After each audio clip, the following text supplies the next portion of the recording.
Welcome to LOA Today. I'm Walt Jason. I've been doing this podcast since September of 2012, and boy, are my lips tired. This is your daily dose of happy. We are so happy you decided to join us today. And I'm especially happy because I'm looking forward to this conversation with Kerry Blaser, who's joining me today, just based on the conversation that we were having before we got started here. I mean, I can just tell this is going to be one of those really juicy conversations that, we'll be an hour into it, which is pretty much the time we have allocated. We're going to say, this isn't enough time, but we're going to have to find a way to make it enough time to get as much in as we can. So, Kerry, first of all, welcome. How are you doing today? I'm great. I'm ready to have some fun. I'm ready to be happy and share and talk and laugh. Doing great. I love it. Well, you fit in perfectly with the motif around here, as you could tell from the intro there. Yeah. But we need to know a little bit more about you. So give us like the short story of how you got to be who Kerry Blaser is today. Well, I had a traumatic childhood, went to college, got degrees in Chinese and religious studies, met an Israeli man in Tibet in 93, got married, had 3 kids, got a master's degree, got divorced. My life went really downhill, like tons of medication, migraines, everything. Mom passes away on my 45th birthday and I'm called to heal. And so I'm 55 now. I just turned 55. And so my book that I'm here to share shares the basically the last 6 years, which were the most intense of my healing journey and all the wisdom that I've learned along the way. And happy birthday, by the way. Thank you. Yeah. In fact, Jody Lynn won't be joining us today because she's still celebrating her 40th, but she'll be back next week. So anyone who's wondering about that, she hasn't gone. She's coming back. We're looking forward to that. But that's, I mean, you summarized that very nicely in like 30 seconds or whatever that was. But oh my God. There's a lot. There's a lot. I've had a life. I've had a lot. I have learned to surf the waves of life. And those waves included Mount Everest and Andrew Tate. So, and not many people can put that in the same sentence. I'm at home. I mean, that's a combination right there. But I mean, it aligns. It resonates. Like, you want to have an Andrew Tate in your life. That's kind of like climbing Mount Everest. I mean, that's pretty, unique. And I would say, I mean, he's part of my story.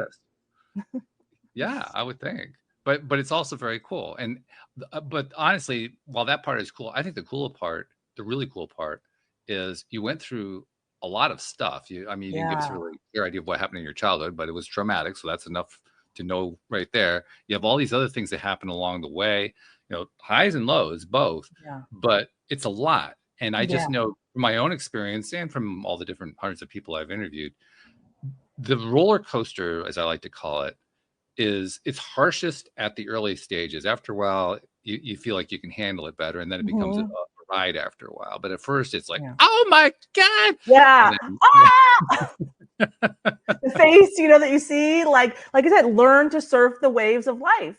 I had a traumatic childhood because my parents did not know how to surf their own emotional waves, and that's what the waves of life are. And so they repressed everything, and I modeled their behavior like kids do. Sure. And so, I grew up in a very affluent town, like 15 minutes from the Bachelor Mansion. Oh my goodness. So I was born in Arizona. Then my dad, who's an engineer, got a job in France and Switzerland. My maiden name is Swiss German. Blaser is my maiden name. My married name is Buzaglo. It's still my legal name. Okay. And then we came back when I was 5 and moved to Southern California. And so, but my parents got a divorce when I was 6. And so a lot of things happened, and I got a job at 14 that I had for 6 years, and, worked through college. And so I've just worked my whole life. And it's now I understand why. I finally understand why all that happened. And so because I understand, now I can share my wisdom with others. That's what I'm here to do today. Yeah. I was just looking at my own video image. It's really, really dark. And I just asked myself why. And I realized, my lighting is all wrong. I've been messing around with the office here. So I'll have to fix that for the next show. But no big deal. But and I get what you're saying there. I mean, when I look at my own experience, the thing that got me doing this podcast, I started almost 13 years ago, was I got wiped out by the 2008 financial crisis. My business got wiped Mm. out, and Mhm. I had a real hard time coming back, and much harder than I would have expected. It sent us into a really bad economic spin. Plus, my ex, her business got wiped out too, so we lost our Mm. entire income within the space of a month, which was Wow. terrifying. Yeah. And after about 4 or 5 years of trying to recover and not getting anywhere and just going deeper in debt, that at that point you're questioning everything, Yeah. right? So Yeah. and that's why I started the podcast, because the way I like to tell it is I couldn't afford to hire a coach. I couldn't even afford to buy a self-help book, but I figured I could afford to start a podcast. I could do There that you go. much. Yeah. Okay. You But know, having gone through that and come out the other side, I mean, it doesn't really matter so much what your story is. It's your story. It's what you go through. And there's really no comparison to, one person to the next. I mm. mean, it's always fun to hear somebody else's Yeah. story, especially one like yours where all this wild stuff is going on.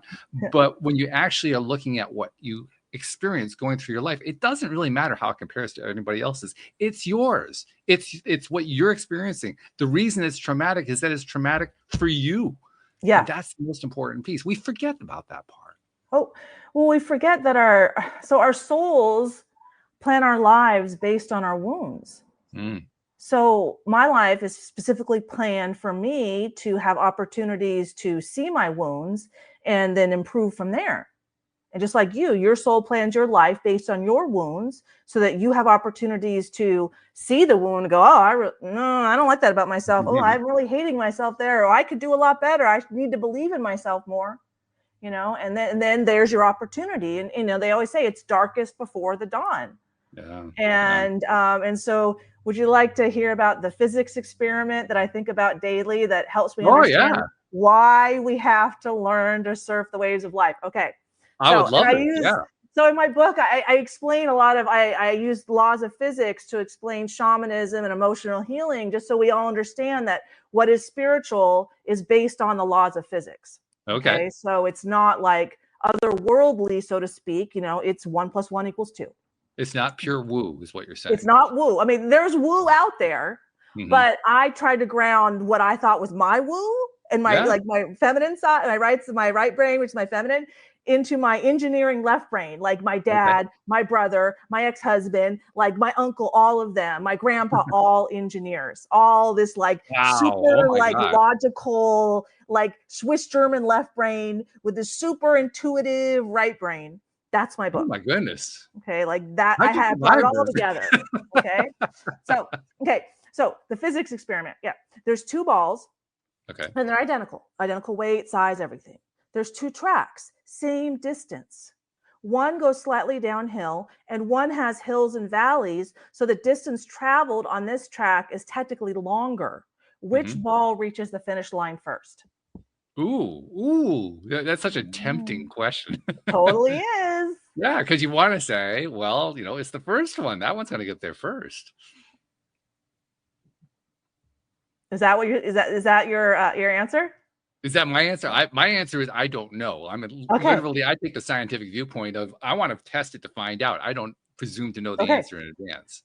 Okay, so yes, and a lot of people go for this one, and I'll get to why in a minute, but it's actually the Mhm. hills and valleys because the ball has to start at the top. Obviously, you put the ball here, go uphill. Well, it's not, there's no momentum and propulsion. And, we're Right. energy. And so physicists have proven that we all have energy bodies, our souls. And all of our energy bodies, Mhm. because we can measure energy, right? We can measure the frequency that it's vibrating, are connected through our heart space. So, our souls who are constantly talking to all other souls and interacting based on what frequency you're resonating at. Like if I need a lesson on forgiveness and then someone else needs a lesson on being forgived, then that could be a good match. Do you see what I mean? Because we're here Okay. to learn our lessons. We're here for self-improvement. Okay, so the ball starts at the top, but it needs the downward momentum to get to the next mountaintop. So if you Okay. can imagine, like let's say Mount Everest helps me a lot. And I was there in 93 at the Mount Everest Base Camp. I didn't have it in me to get to the top. And why? How much of a valley of darkness does one need to go through? How much self-belief do you have to unearth, and self-confidence, and expand your lung capacity, and be in shape, and have the mental strength to face the 25% chance that you're going to die on the way up? Wow. That's There's a quite a question. valley, right? To Yeah. get to, but then you want that perspective, right? Like, Mhm. it would be amazing to land at the top of Mount Everest and go, oh, wow, there's that. And then the clouds, and, but the ability to view the world from that perspective takes a huge valley of darkness that most people today are incapable of. Okay. So let's equate enlightenment with Mount Everest as just an analogy. So most Okay. people don't know that enlightenment is an emotion. And I learned that last year. And I have a Mhm. master's degree in East Asian religious studies. Like, I live in Yeah. Chinese Buddhist monasteries, and, and from the University of California at Santa Barbara, like top Mhm. notch religious studies Sure. Oh, yeah. program, Yeah. like,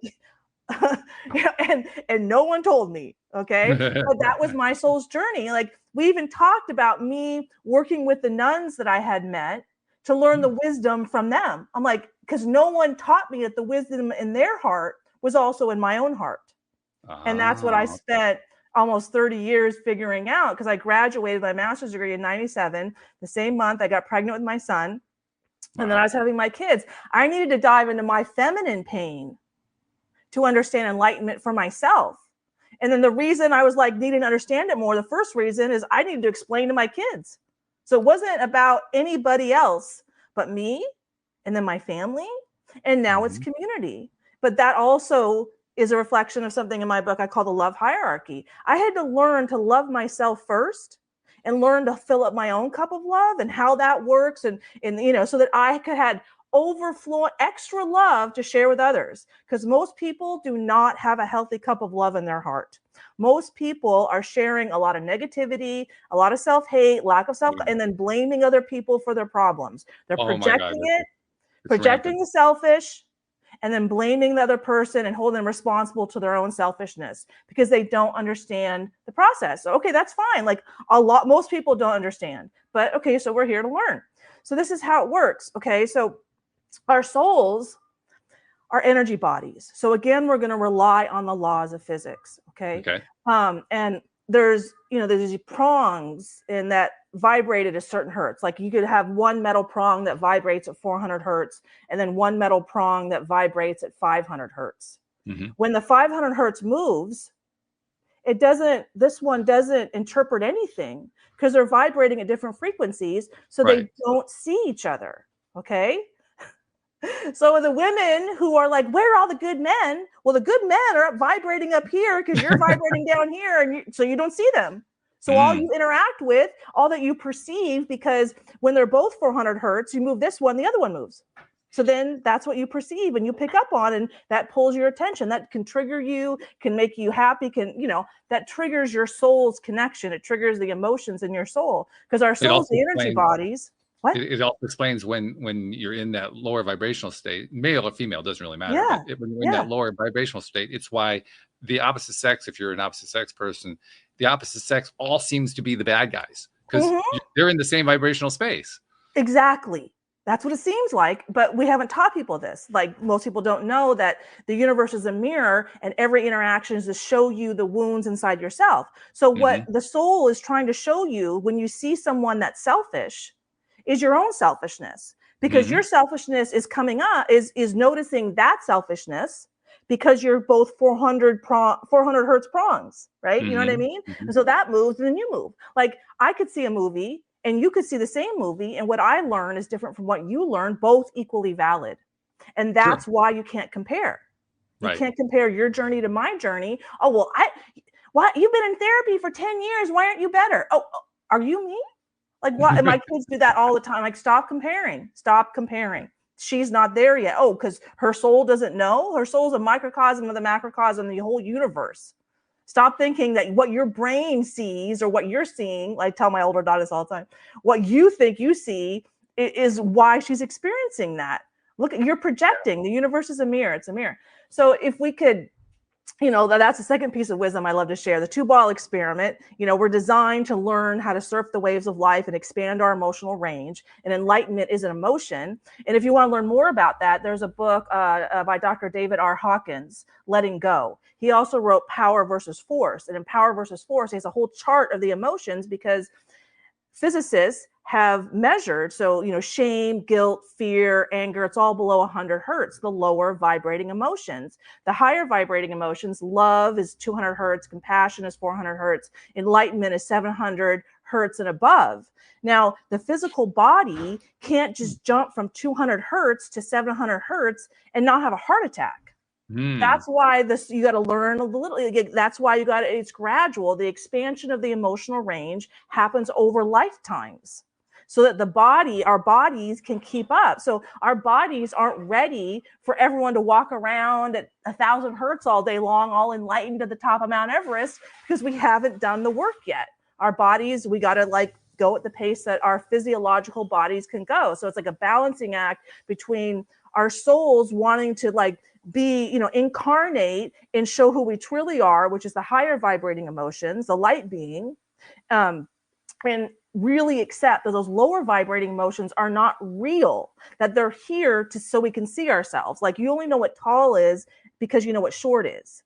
So you only know what the higher vibrating emotions are and what you need to do to be there most of the time, only when you experience the lower vibrating emotions. So this is where the dual nature of reality and accepting that men and women are here to support each other, not compete against each other. Femininity doesn't, when you have a healthy feminine lane, then that creates a healthy masculine lane. And when you both stay in your own lanes, then you're in business. But when you're fighting over whose lane is what lane, and you're not getting anywhere. And this is where we're at right now. Interesting. This is a very interesting viewpoint you're bringing. I like it a lot. Thank I you. really do. I have spent a lot of time, 10 years. I understand. I get Yeah. that. Yeah, but I'm really liking it.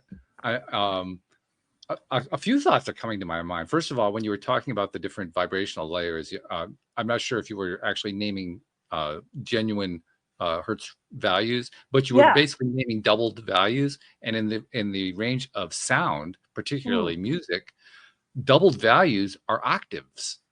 Oh, I see. Those are a lot of things I don't know, but sound, that's why sound healing is so powerful, because it helps us change the vibration of our soul. So it helps us kind of unearth those lower vibrating emotions we have inside of ourselves, because our heart is constantly projecting who we are to find who's a good match that we can improve. Okay. So we're project whatever's in our soul, whether you got a healthy cup of love or a cup of love that has a lot of self-hate, it goes out so that we can get that mirrored and, to go, oh, that's in me, and oh, that's in me. But most people don't understand the universe is a mirror. We all think what we're looking at in society is what everybody sees. Well, everybody sees that plant. Everybody sees that, and but not when it comes to evaluating a situation and why we attract certain experiences and people into our lives. That's all specific. One of the most fascinating things is how we humans have this tremendous capability of believing that we know exactly what somebody else is thinking about us, when we're wrong, like 99.99% of the time. There's the projection, though. We project our emotions. Our emotions are about ourselves. So we think, oh, I hate that guy. You just said you hate yourself. Like, here's an example. When I was in high school, okay, and this has been happening to me my whole life, I trigger people because my vibration is so kind of expansive.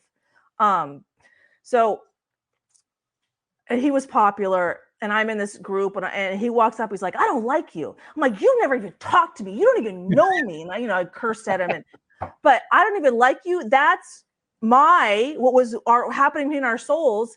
He hated himself in a way that I hated myself. And that's why our souls, kind of banged into each other like that, was to show us both that we have parts of us that we hate. And I mean, if I hate myself and I'm with myself all day long, like, why should anybody think that I'm wrong? Like, you spent 55 years with yourself. Like, if that's the way you feel, I'm going to believe you, That's exactly what happens. Well, one of my favorite things to talk about is how we as human beings, and this is something, by the way, that I thought I was the only one who did this. It was a kind of a shock when I discovered that everybody does it. But that we human beings are tougher on ourselves than we are on anybody else in our lives. to like Yes. massive extremes. And my favorite phrase to describe it is, if we treated our friends the way we treat ourselves, we wouldn't have any friends. I got an example of that in my book with Oh, my okay. ex-husband. Yeah. And I think that women particularly have a lot of challenge with this. Not men do too, but women, because we're the communicative ones. We communicate and then men act. You know, women submit, men decide. It's healthy femininity and masculinity in general. Of course, men communicate, and of course, women act. But Sure. you know, like chivalry, that's a man showing his emotions for a woman. I respect you. I will open the door for you. Hmm. He doesn't have to talk to show his emotions. This is where women misunderstand men. Men act their emotions more than they talk their emotions. Women talk our emotions more than we act our emotions, and there's the Ooh, counterbalance. that's interesting. Yeah. That's very interesting. Yeah. Yeah. And so you have a lot of women in psychology, right? Telling men they need to sit down and talk all day long. Well, how many male, lumberjacks have mental illness? Yeah. That man's getting his acting all day long. Oh, I'm mad. Get it out. Let it go. And men are designed to let go of their emotions for. Men's nervous systems are more fragile than the female Well, nervous yes and system. no. Yes and no, because men are also really good at pushing the emotions down and just stuffing them there and keeping them there in the ideal of being the ideal masculine. Like, I don't show my emotions. And that's expected. That's something that But this is society, the thing. females, that's expected. But this is the thing. A healthy masculine man isn't repressing his emotions. He's Right. showing his emotions through action. Now, I'm going to go work all day long for the family because I love the family. Hmm. Not that they're going to be happy and sad and angry and so it's like a different way of showing emotion that comes out of masculinity that I've learned. It's not that, of course, they experience happiness and whatnot, but men's nervous systems are more fragile. Women are designed for the deep, dark emotional work, and that's why, like, we start experiencing more negative emotions in puberty, 75% more negative emotions than men, and that's why Wow. women suffer from 80% of the autoimmune diseases, because it's a nervous system fragile, like, imbalance that is being shown through the autoimmune disease. So men have a more fragile nervous system, and that's shown because we have a higher infant male mortality rate than women. And women are designed to be the emotional center, to do the emotional work. Like, we are connected to source energy. We channel life, we channel birth. So we got to be connected to bring that soul through into the human body and then give birth to it. And men are once removed. And then there's the opposite. Men take on more risk by being once removed from source. So you ask men, do you need women? Yes, because they need access to source energy. But now, with women being entitled and modern, and women making their own money, do you need men? No, I need men. What? Well, okay, women are source energy. So in one way, they have that extra support from the universe that men have taken on the risk of not having. And there's just a lot about the feminine and the masculine that I've learned because I sat at home and talked to souls and analyzed all this stuff for the past 10 years. I haven't been on a date in 6 years, even though I've attracted all these men into my life. Like, the first one was a chess champion. Second one was Justin Waller, Andrew Tate's best friend, 2 months Wow. before Andrew's takedown started. And then that lasted till about September of 2022. And then I started interacting with my first fire academy instructor. And then there was another one. And that all led me back to my guy from my childhood, who is a former FBI assistant special agent in charge and is currently the head of global security at a major international company that handles Wow. the internet. Wow. And I didn't believe in myself. That last statement is astonishing in light of the rest of it. Well, right. That's why I said it. Like, okay, so this guy, my guy, I call him Jared in the book. Okay, hot, right? Like, ASB president, dad is wealthy. Obviously, the way he dresses well, they totally put together. Boy Scout, multiple sport, varsity letterman, super good looking. But when he approached me, I wouldn't let him talk to me. I wouldn't let him talk to me. And I think we were in elementary school together. My memory is terrible, but I went to one elementary school before my parents got a divorce, and he lived right next to that elementary school. So I think something happened there between us. It would make sense if it did, because I've had a hard time connecting. I just rejected myself my whole life. Wow. And he's, from what my perspective is, the masculine soul, the counterbalance to my feminine soul. Like, we've been mirroring each other my whole life. He got his current job 1 month before I reached out to Justin. And Andrew got censored on the internet. Uh-huh. You know, and the FBI does internet censorship, and he's head of global security at a major company that deals with the internet. That's a lot of synchronicities, is all I'm saying. That's a lot of you know, and who's powerful enough to, you know, cancel Andrew Tate on social media, take away his payment processing center, and ultimately throw him in solitary confinement. Is Andrew guilty or not? I don't know. It's not my job. I'm not judge or jury, but I'm just saying, like, it was a lot of accepting for me. And I had his picture in my phone, Jared, to remind me. I'm like, oh, these guys, like, really? Because I didn't believe in myself. So I had that guy super into me. He even, the most popular senior at a high school with 2,000 kids, tried to introduce me to Jared. And I'm like, I said, what are you punking me? He's not, like, where's the camera? And I just ran away, right? I'm just done. Like a week later, he let another freshman bring a picnic, and he had a picnic in front of me. Okay. So here I am, solid no. And he's like, I'm super into you. Oh, no, her. So he's the one in his emotions moving around, right? And I'm the rock. I was so busy protecting myself at home that I was super in my masculine, right? Because I didn't know how to like talk to him. I'm like, just, no, I just fear. And I had no idea what to do. And then here he is showing his emotions. That's the feminine. But that shows how our wounds are showing us ourselves. I wasn't safe around him. If he was like that emotional, I saw him jumping on people and just being like, I was like a spaz. He was a spaz, I'll just say. I have like, you know, pictures in the yearbook. I'm like, oh yeah, spaz, you're a spaz. That wouldn't have been safe for either of us. I mean, he went on to go to a military academy and get an MBA, you know, and if we had had an interaction because he lacked physical control due to his childhood and I lacked emotional control due to my childhood, that would have been, you know, very dangerous for both of us. Very, very dangerous. Dangerous how, though? He lacks physical control and I lack emotional control. Okay. All right. You see what I'm saying? So this is where both sides need to take responsibility for abuse. That's one of my main messages. You know, what people think is, oh, these top tier men, they have multiple women, they're the problem. Well, no, the problem is we have wounds. Like I had a wound that I only found with the fire captain, who was the second firefighter. And the day after we started talking, his soul showed me a wound in me that I had, that I'm replaceable. Well, the universe is a mirror, right? So if I have a wound that I'm replaceable by men, how is my soul going to show me that wound? Oh, men who have multiple women. Do you see what I'm saying? Yeah. So this is where part of me was vibrating those lower emotions, and so were his, and that's where we're seeing each other. So I saw an interview about a really rich guy, like, you know, someone Andrew Tate type, you know, really rich, multiple women, right?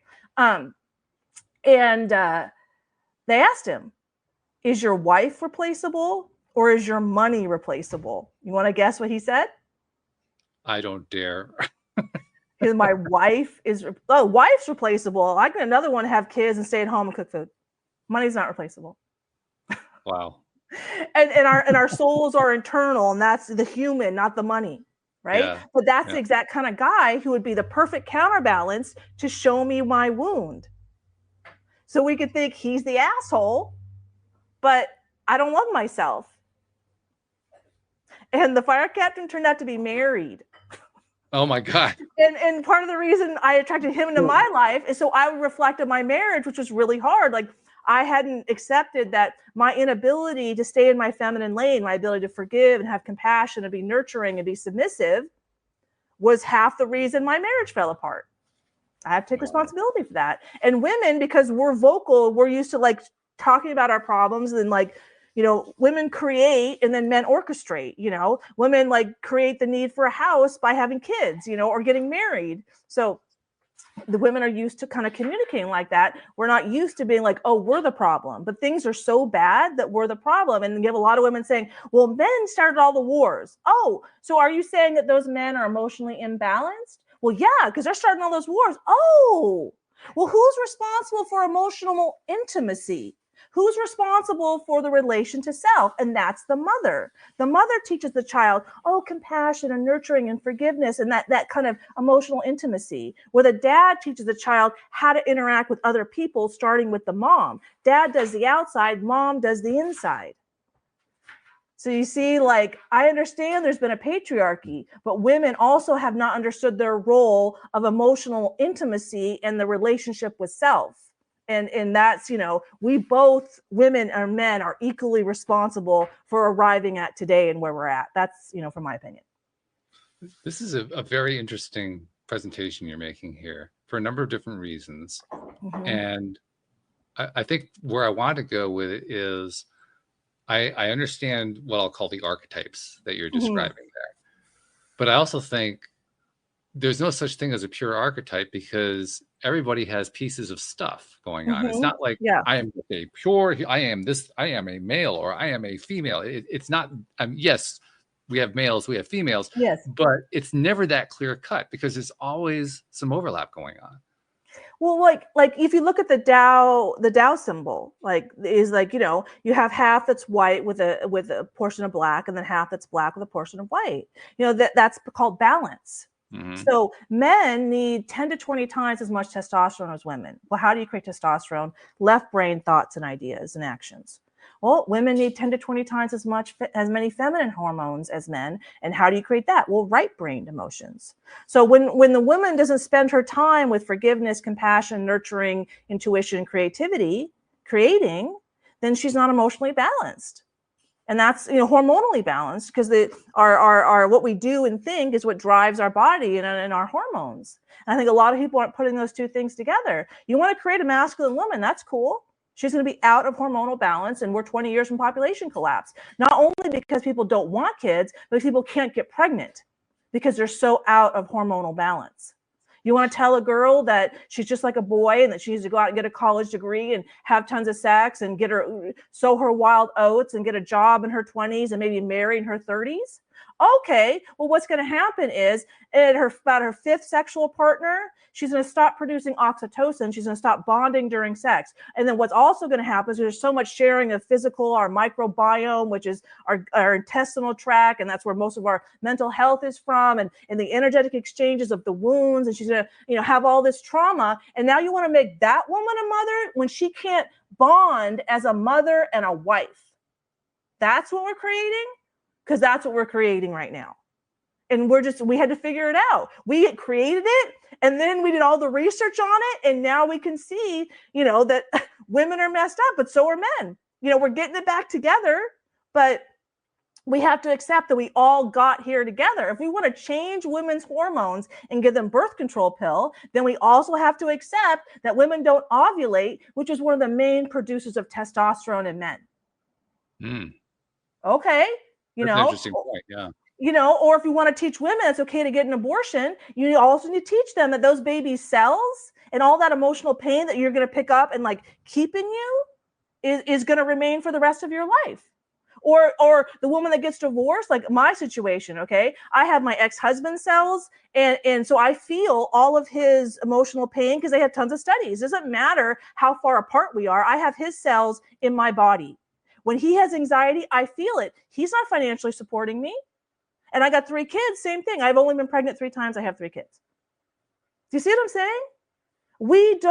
There's so much we didn't know. And there's so many ways. We were right. The patriarchy just destroyed everything. If women just take over, the future is feminine. We're fine. Just shut the fuck up. So fucking did you think before you said the future is feminine? And granted, I may have been agreeable to that when I was super liberal and easy to emotionally manipulate, which a lot of women are. When we have a lot of emotional pain, we're very easy to manipulate because we have very little self-awareness. And that's why the left goes to, well, you don't want to take away your abortion, right? And then immigration, you want to be mean to people, right? Well, that's all to emotionally manipulate women. That's all it is. So what do you say to women who complain about how the physical world ends up essentially feeding them such large levels of estrogen that it practically ruins their bodies? Women? Yeah. Or I don't. You have to give me an example. I don't know what you mean. Like so much A lot of estrogen. women with weight issues That's have told me. cortisol. What's So that? that's the stomach. That's the cortisol. So if you're because so when your body's out of balance, that means you have emotional pain you haven't addressed. That's all it means. Your body is also mirroring your wounds back to you. If you have cancer, cancer means toxins in the body.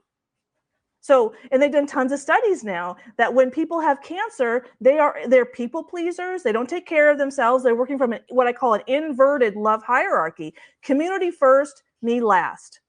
Well, when community comes first, you're pouring and pouring and pouring, and there's nothing left to pour from. So then you're pouring from an empty cup. And that's the lack, that's the negativity, that's the judgment and the criticism and the projecting my crap on other people and then holding them accountable to it. And I'm going to get back to something you said earlier about how we treat ourselves way worse than we treat other people. So 6 years ago, I attempted suicide, and that's really the start of my book. And my ex-husband, when I was talking to him when I was in the psych ward, after I had to go to the hospital and I was intubated for a couple of days, and then I went to a psych ward for 5 days, he told me I deserved to be punished because my youngest daughter had an eating disorder at that time, and the reason I attempted suicide is like it was like the last straw. Like I felt like I already lost the other two kids, and then I went to this one. She was 16 at a residential facility for an eating disorder, and she blamed me for her eating disorder. And the therapist and her dad got on board. And I was trying to explain, like, look, this is a family dynamic. We all have generational trauma. We're all here. It isn't just Kerry, my mom's fault, you know? But that's what I was fighting. So when I went home, I didn't have a strong enough boundary with myself, and I internalized everyone's negativity about me. Now I needed it to see myself. Okay. So people need to take responsibility. Like if I hadn't internalized their negativity, I never would have attempted suicide. But because I internalized their negativity, and that was like in me to do it, I have to see myself. I went home and my brain told me my kids would be better off with a dead mother than a live one. So I went and took all my medications, and that was it. And again, I attempted suicide. So I hated myself that much. But he said I should be punished. Do you know how many people what an asshole he is. He said I should be punished. He's the jerk. He's a jerk. Never once taking accountability that I had tried to kill myself, that I thought I deserved the death penalty for poor parenting. He just said punishment.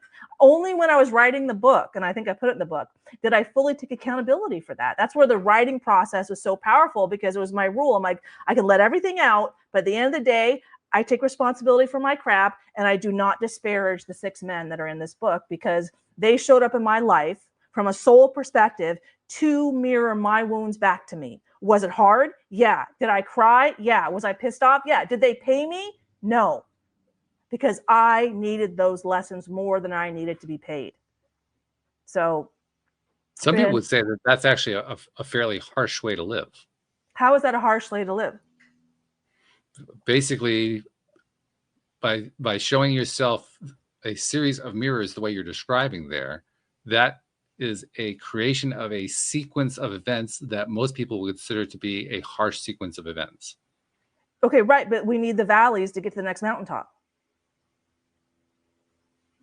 You see what the 2-ball experiment is really useful? Yeah, it's gnarly. But for me to have an opportunity to experience enlightenment like 10 times last year, like I did, I had to go through all of that to get to enlightenment. Just like if you want to get to the top of Mount Everest, how much do you have to go through? Harsh, harsh, harsh. So it just depends. What are you after?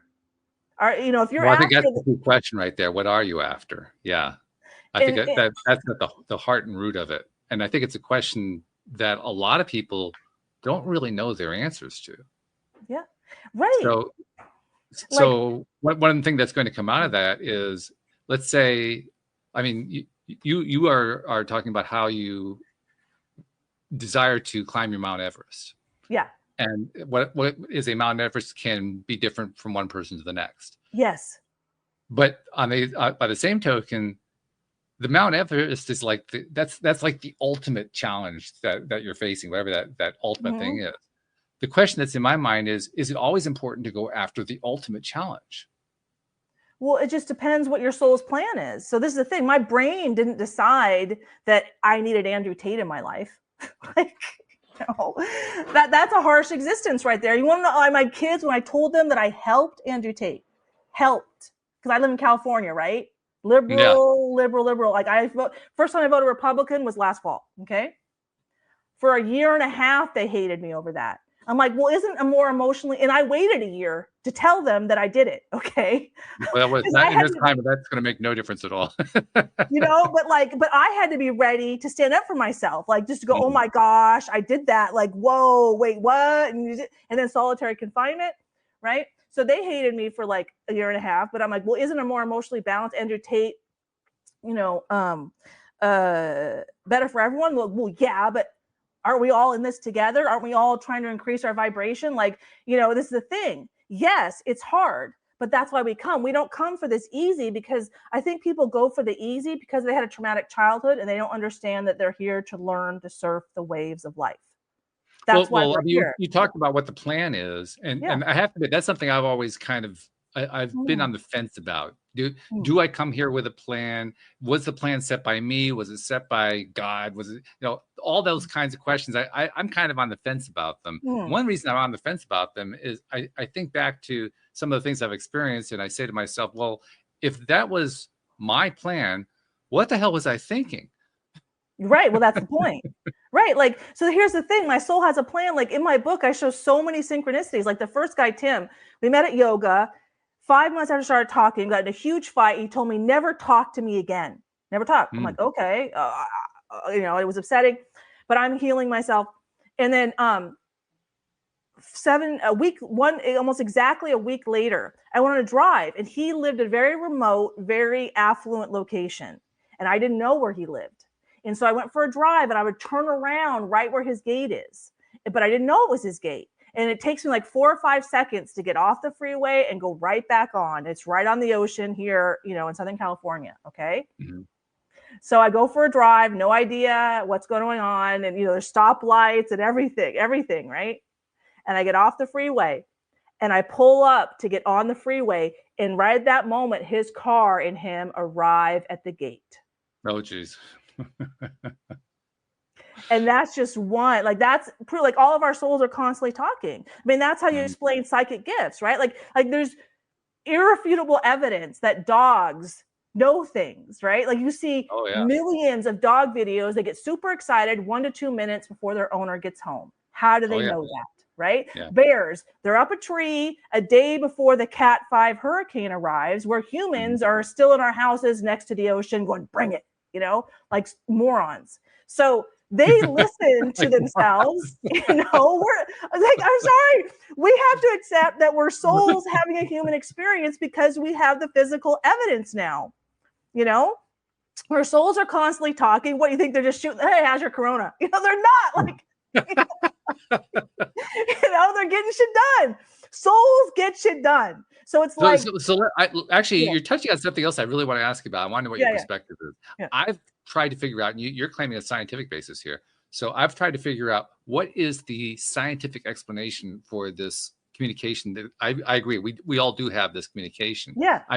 The best theory I've been able to come up with is that we all have this energetic flow around us, and that flow is where the connection's happening. But beyond that, I don't have a clear idea. Do you have a clear idea? Well, I mean, we all have energy bodies, and then we all connected through our heart space because physicists have measured this. So in the 2022 Nobel Peace Prize on quantum entanglements explains how souls just connect to each other no matter where the physical body is located, no matter where they're located in the universe. And so you're saying quantum entanglement is at the root of it. Yeah, because quanta are the smallest particles in the universe. So they can create an entanglement and communicate instantaneously no matter where they are. And impact because they resonate like the two.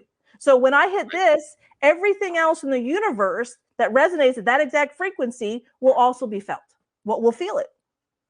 Okay, so quantum entanglement is at the root of what you're saying, and that I have to admit, I've leaned on that one too. I can't say I totally grasp quantum entanglement. Right. I'm kind of in the Niels Bohr camp that says that if you think you understand quantum physics, then you don't understand quantum physics. Right. And I buy totally into what he's saying there, because the more I dive in, we'll put it this way: my co-host Joel Elston says I'll talk about anything except quantum physics. My head can't handle it. It's a lot to accept. I mean, it's a It is. lot to accept. Like, I mean, so I used to Einstein couldn't know have that it's accepted. He was basically one of the fathers of it. He couldn't accept it. right. So you understand how accepting that we're a soul having a human experience. I mean, people have been talking about this since forever, but now we have the science to balance out the spiritual, the logic with the feeling. We finally can prove it. And so it's like, it's time to get on board. And so, yeah, I mean, that's what my book does is basically take you through the process that I went through, where I unearthed all this wisdom, because the wisdom stored inside the wound. That's why you have to go into the valley, because that's how you get access to the wisdom. And here's an example. So that big fight I had with Tim, 2 weeks after the fight started, I mean, that fight, I had to give myself permission to rest. I'm like, okay, I don't know what's going on. Like, I need to just lay here and rest. But I hadn't given myself permission to rest, which most people don't, because we're not, do more, Kerry, more. You're not enough, Kerry. And if I hate myself, then I'm not enough. Do you see?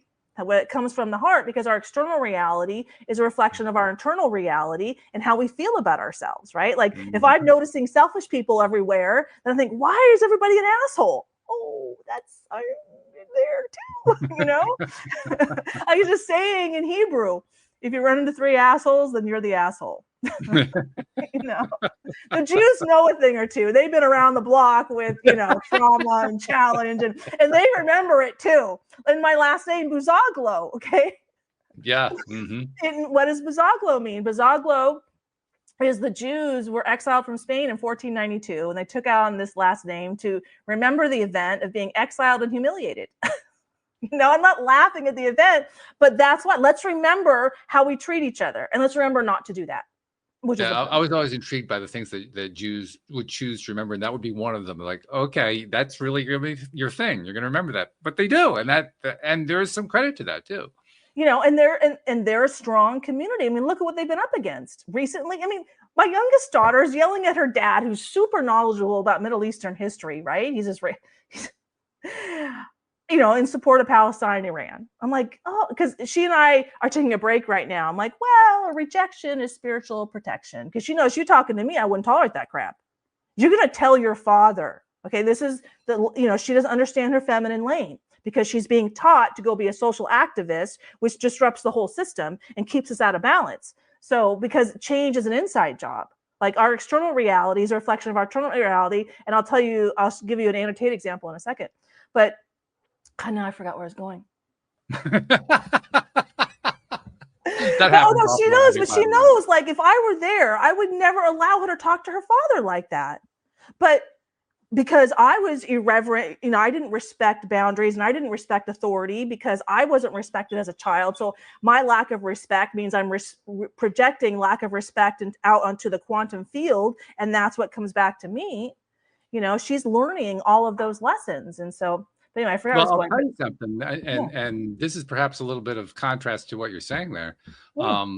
I have very definite issues with the whole concept of authority. Not just having trouble with authority. I do have that too, but I have trouble with the concept of authority. I actually believe that the idea of authority is a false mask. I think it's actually quite misrepresentative. Misrepresentative. What's just the word? One of those is a word in there, but whichever word it is, it's missing that. And the reason that it's missing is that when you look at the word authority, where it comes from author. So if you author something, the claim is that makes you an authority. And my response to that is, who said? Right. Where did the authority for calling that, making you an authority, come from? Well, I think I look at results. It illustrates. I call it the arrogance of the human condition, believing that authority is a good thing. Authority is a mask. Authority is basically saying, I'm not going to rely on what I know. I'm going to rely on my credential. Does it? I mean, like, so I'm an author. Do I speak with Oh, I am authority? too. I'm off 3 Right. times. But I'm Yeah, just saying, like, have I brought things to light that are true? sure. Okay, that makes me an authority then. Why is that bad? It's only bad if we make that the basis for whether or not we're going to follow a particular path. What do you mean? It's Like, not bad if you want to understand what a person's what their growth path has been, what their development has been. But if you're going to use authority based on the idea that, well, this person is an authority, so we have to follow what the author says, that's where oh, I draw the line. okay. I hear what you're saying, but it's like it feels like you're speaking from a wound, so it's not totally clear. So Okay. and so like here's the thing, like we need authority in society to maintain rules and structure because not everybody's going to obey. I mean, we just all know that. So like the police I are don't an buy into authority. that. I think that's actually wrong. You think it's wrong? So Yeah. okay, so this is the thing. It's like when we let all the illegal immigrants into the country and they're killing people because we didn't have a boundary and we didn't have authority over our own country. Is that something that you just want to let run rampant? Is that the I kind of actually country believe you that want to I live believe in? that's actually misrepresenting what's going on. Oh, so the mothers who are crying in Congress that their daughters have been killed by MS-13 people, they're what, lying? I don't understand. No, I'm saying that it's true that there are mothers whose kids have been killed by MS-13 people, but that Mm-hmm. doesn't mean that all immigrants are MS-13. Well, no, but we're not talking. But Okay, nevertheless, the line gets drawn that way. well, I mean, you might be seeing the line drawn. That's what the liberal Well, media is no, the telling line is you. being drawn that way. I mean, that's But pretty clear. no, I mean that's clear. That's your reality that you're seeing Oh, based on your okay. wounds. So the reality I'm seeing based on my constitution, because we talk like we're both watching the same movie and having a different result. But this is a good conversation because a lot of Mm-hmm. people are in this exact situation, right? Mm-hmm. So the reality that I'm seeing is lack of healthy boundaries with self. Like most people, when you ask them who support the illegal immigrants, when you ask them, well, why don't you have some illegal, and I'm only talking about illegal immigrants. I'm not talking about legal people who came in the legal way, only what people call undocumented or illegal aliens or immigrants. Okay. Oh, so you want to let them in the country? So why don't you have them in your house? Oh, no, not in my house. Well, our country is our house. And when we prioritize other people and we don't fill up our own cup of love first, like how many men in this country can't get a manufacturing job? How many jobs have we shipped See, I overseas don't buy because in. I think that's a bunch of bullshit. I really do think that's bullshit. And here's why I think it's bullshit. okay. Because it's blaming the immigrants for the guy not getting the job. No, but that's not, no, I'm just saying, I'm just pointing out the multiple ways we're not loving ourselves first. Like Well, yeah, the men I at agree with home, that. okay, we don't love ourselves first. Okay. So, and all the Medicaid money that's getting put into illegal immigrants in schools, in Medicaid, and all these other areas. And we have homeless people. I mean, our own children can't read and write at grade level. I mean, it's just like 30% of it's the scarcity terrible. argument. We That's have, the scarcity argument. The how is that a scarcity argument scarcity argument when kids because can't read and write? well, let me tell you, Okay. it's a scarcity argument if only there's only a certain amount to go around. So we have to choose: is it going to be this group or is it going to be that group? That's a scarcity argument. But why is it a scare? But who's your group? Well, you just Is your defined the group group. I was going with the group that Americans? you named.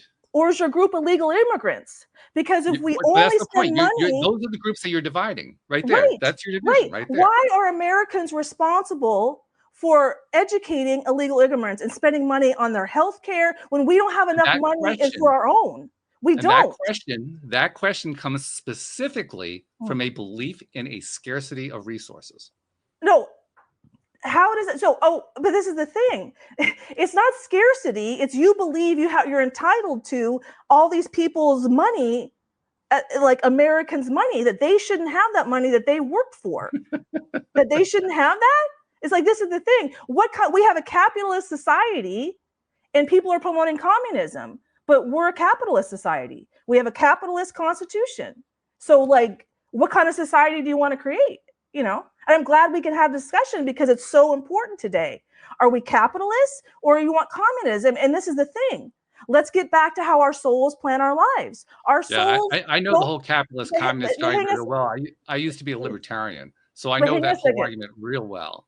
And If I've come to learn just how misguided my argument was when I mm, had that belief system. mm, Because my argument was literally based on the idea that there's not enough to go around, so we have to figure out how to divide it up fairly. What's the fair way to do it? Is it based on what you've earned? Is it based on whether or not you're part of the right group? We have all these different rules that we set up, and we do that because we believe in the scarcity. The truth is, we live in an abundant universe. The we entire do, universe is full of yes, abundance. So the right. whole question of whether or not to divide up who gets what, how do we decide, and all that is all based on the idea that we're not abundant. Right. But here's the thing, as a whole world, we aren't there yet. People haven't accepted, like we talked earlier, that souls have different, paths, and certain souls are going to go much higher than other souls based on what their soul needs in that lifetime. Well, certain souls need a lot of money to see themselves, and certain souls need no money to see themselves. So by saying that making this argument, we got to take care of ourselves and our kids is me having a scarcity mindset. No, it's like, this is where we're at now. My family, my children, my grandchildren, because I'm a mother, right? My grandchildren have a shit school system to go into. So I'm going to do something about it because that's my family. And the love hierarchy is self-love, partner love, child love, family love, community love. And you could put other country love after community love. And we're going straight to other country love before we do all of this love at home. And that's why we have so many mental health challenges, Well, because I we're not certainly agree filling that, up our you own cup can't of put love. one ahead of the other. I agree you can't put one ahead of the other. That is true. But I don't think that also means that you have to bury the other one. There's a balance that has to go on there. But how, if you don't fill up your own cup of love at the top and you're at the top, what do you mean by balance for the illegal immigrants? I don't understand. If we as an Let me put it this American are way. like a one family, that's what I'm kind of looking at it. America's a Yeah. family. Mm-hmm. We have, the children are, being abused at home. Women are on like, mental health medications higher than any time in history. We have tons of mental illness, tons of problems at home. So why is it a good idea to take on more problems from people in other countries? Like, why? How do we have energy and money for that and time for that when we can't do it But at you our don't have house? to keep other people out of the country in order to take care of your own problems. But look at all the problems that are caused by those people being in the country. They have health issues. They want their No. That's children blaming educated. somebody else for your problems. No, but That's that mirroring thing that you were talking about. how is that? I don't understand. If we can't take care of our own, how do we have energy and money for other people's I don't problems? buy the idea that we can't take care of our own. Then why aren't we? That's a great question, but it doesn't mean that we can't. Well, we can if we get our shit straight. But this is the thing. Getting our shit straight has nothing to do with immigrants.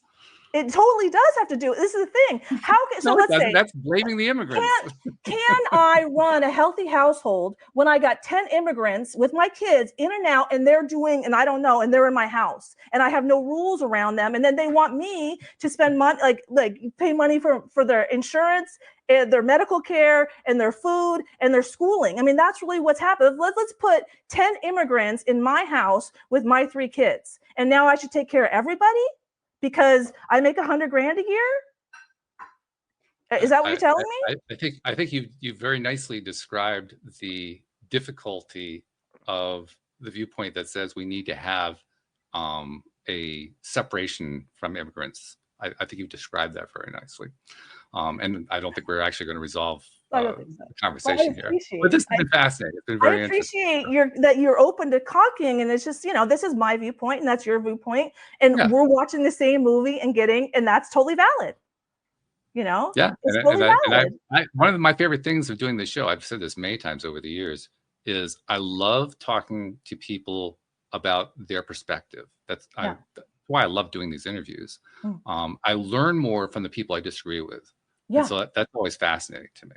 Yeah. And it continues to fascinate me to this day. So I appreciate all this. I appreciate the conversation. It doesn't really matter whether we're disagreeing. What matters is this is really fun. It's fascinating. It's really good. I mean, I don't agree with the red pill men, and I learned a ton from them. I mean, a ton I have learned from those men. But I agree with a lot of their stuff, but then there's stuff that I don't agree with the multiple women. but doesn't mean I didn't learn. I mean, I learned about myself. Like I needed the multiple women to see myself. Like, thank you for the multiple women. That's why I call them my heroes, and I'm grateful, because if they weren't out there with the multiple women, I couldn't see that I had that wound, you know? And, you know, it's like, if we want to eradicate like sexual assault and sexual abuse and fear of men, then we have to address the wounds. So as long as that wound is in men and that wound is in women, then it's going to be there. But, you know, Andrew Tate triggers that wound. So if Andrew Tate triggers you, you probably have a fear of men wound, whether you're a man or a woman, or a fear of being sexually assaulted wound. And my book will, you know, I will help you heal that. We'll teach you how to heal it in with all the wisdom that I learned along the way. And remind us what the name of the book is again. My Inner Heroine, Exploring Feminine Pain. It's on Amazon and in, you know, Barnes and Noble and bookstores.